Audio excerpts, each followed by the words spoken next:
Suffering leads to perfection through successive stages of knowledge, not knowledge from books, but knowledge of life. And each step in knowledge means that some form of suffering has been transmuted and transcended. A particular kind of pain, experienced innumerable times, at last leads to a knowledge of the cause of that pain. And when the cause is discovered, removed, and not again entertained, the pain is forever transcended. This principle is applicable both to physical pain, which is caused by disease, and to mental suffering caused by wrong thinking. When the cause of a disease is known, it can be avoided, and the disease and its pain can never attack us. The cause of certain forms of disease is known, and the prudent avoid the cause and so escape the disease. The causes of many bodily disorders, however, still await discovery, and until such discovery is effected, the disorders will continue. In all forms of mental suffering, the cause can be more readily discovered, and when discovered, removed and avoided, because the mind comes more under our immediate control. We cannot eliminate the bodily sensation of pain. The pain caused by direct injury to the body is different from that caused by disease. Thus, a perfect man or woman, perfect both in mind and health, would feel pain from both a cut or a wound, just as a very imperfect man or woman would, and it is necessary for the protection of his body that he should do so.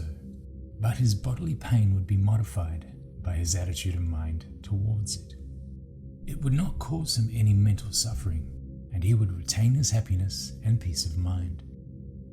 The imperfect man or woman would, however, become disturbed mentally, would be aroused to fear, agitation, or anger, and so would add mental pain to physical pain, so that even the physical pain would appear greater. Not one of the great teachers has taught men how to overcome bodily pain or annul the bodily sensation of pain. This is highly significant in view of the fact that certain schools of thought aim at this end. This studying and striving to render one's body insensible to pain is no new thing. It was taught and practiced in the East thousands of years ago, and is known in India as Hatha Yoga or physical yoga. If accounts speak truly, there are still yogis in India who can cut and wound their bodies and not experience pain. And while this is an accomplishment of its kind, it is a bad one and is no indication of spiritual advancement. Indeed, this Hatha Yoga was condemned as black yoga or false yoga by the great teachers of India, who declared that it led to bodily disease and spiritual ignorance, and not to health and truth. The practice taught by the spiritually enlightened was, and is, known as Raja Yoga, meaning kingly yoga. This kingly or true yoga consisted in purifying the heart and gaining control of the mind, and the method is embodied in their precepts. The precepts of Jesus outline this practice with great clearness. It is clear then that we should not strive to become insensible to physical pain. First, because it is unnatural, and second, because we should thereby deprive ourselves of the warning and protection to our body which such pain affords. But we should endeavor to heal the pain when caused by injury, or find and remove the cause when it is the result of disease. Nor should we try to render ourselves insensible to mental pain by any process of hardening. Unnatural as this is, it can be done successfully up to a certain point. Just as insensibility to physical pain can be accomplished in a degree, for as the latter ultimately leads to the wreckage of the body, so the former leads to mental disaster, which leads one further and further away from the truth, until at last he has to begin all over again. Nevertheless, mental pain can be transcended. Yet, not by hardening the heart, but by softening it, by practicing oneself in all thoughts and deeds that are good, kind, and just, until at last the cause of the mind's suffering is clearly seen and is removed and avoided.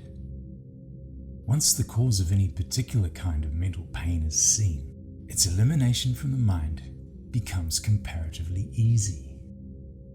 The thought which originated the deed which produced the pain is gradually reduced in strength and in the frequency of its recurrence until it at last disappears entirely from the mind and the life.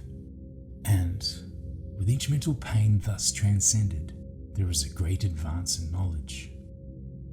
And it is a divine knowledge, which is accompanied with steadfastness, happiness, and power, lifting one above those fluctuations between happiness and misery in which the majority live.